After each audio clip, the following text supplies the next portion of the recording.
Break બાદ સ્વાગત છે। સમાચારોમાં આગળ વધીએ।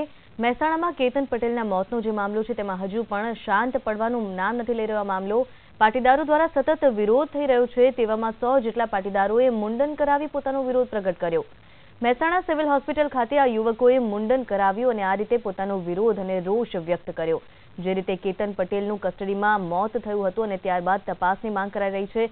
પાટીદાર આગેવાનો ખાસ વિરોધ નોંધાવી રહ્યા છે। આ સમગ્ર મામલાનો તેને લઈને હવે જે વિરોધનું પ્રદર્શન છે તે અલગ રીતે હવે તેઓ કરી રહ્યા છે અને મુંડન કરાવીને વિરોધ નોંધાવી રહ્યા છે। સિવિલ હોસ્પિટલ ખાતે આ રીતે યુવાનો એકત્રિત થઈને મુંડન કરાવ્યું અને પોતાનો વિરોધ નોંધાવ્યો। તો કેતન પટેલની મોતનો મામલો છે તે લઈને તપાસ થવી જોઈએ તેવી માંગણી છે આ તમામ પાટીદારોની, જેને લઈને આ વિરોધ પ્રદર્શન થઈ રહ્યું છે અને મુંડન કરાવીને હવે વિરોધ પ્રગટ થઈ રહ્યો છે। તો આ વિશે વધુ માહિતી સાથે જોડાય છે સંવાદદાતા રોનક। રોનક, જે રીતે હવે આ વિરોધ પ્રદર્શન હજી પણ અટકવાનું નામ નથી લઈ રહ્યું, લોકોમાં હજી પણ રોષ જોવા મળી રહ્યો છે, મુંડન કરાવવામાં આવ્યું છે, આગળ શું વધુ વિગત છે?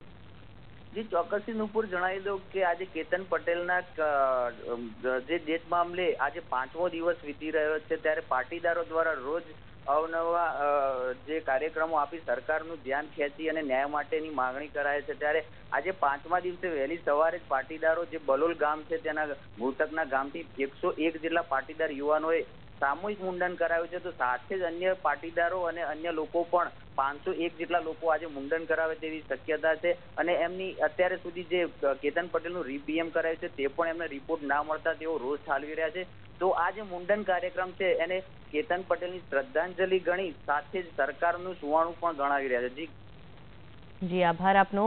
તો જે રીતે જોવા મળી રહ્યું છે હજી પણ પાટીદારોમાં રોષ છે અને જે ફરી પોસ્ટમોર્ટમ થયું છે તેનો રિપોર્ટ પણ હજી નથી મળી રહ્યો, જેને લઈને આ રોષ વધુ ઉગ્ર થતો જઈ રહ્યો છે।